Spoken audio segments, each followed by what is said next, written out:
Chicken 65 करण्यासाठी अर्धा kilo चिकनचे बारीक पीस कट करून घेतलेले आहे। यामध्ये टाकलेलं आहे आलं लसूण हिरवी मिरचीची पेस्ट 2 चमचे, चवीनुसार मीठ, चमच्याभर लाल तिखट टाकायचं आहे। त्याचसोबत टाकायचे आहे चमच्याभर धण्याची पावडर। याचमध्ये टाकून घेऊया अर्धा चमचा मिरपूड। सर्व मिक्स करून घेऊया, फ्रीजमध्ये ठेवूया 2 तास। वेळ असेल तर रात्रभरही ठेवू शकता। 1 चमचा फ्रीजमधनं काढल्यानंतर चमच्याभर सोया सॉस टाकायचा आणि चमच्याभर शेजवान चटणी। तुम्हाला टाकायचं असेल तर टाकू शकता, नाही नसेल टाकलं तरीही चालतं। तर यामध्ये टाकून घेऊया 2 चमचे मैद्याचं पीठ, 3 चमचे कॉर्नफ्लॉवरचं पीठ।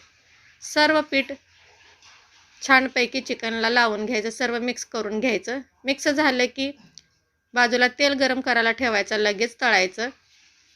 तर सुरुवातीला तळताना गॅस मोठा ठेवायचा 2 मिनिट, खालची बाजू फ्राय झाली की 2 मिनिटांनी वरच्या बाजूने फ्राय करून घ्यायचं।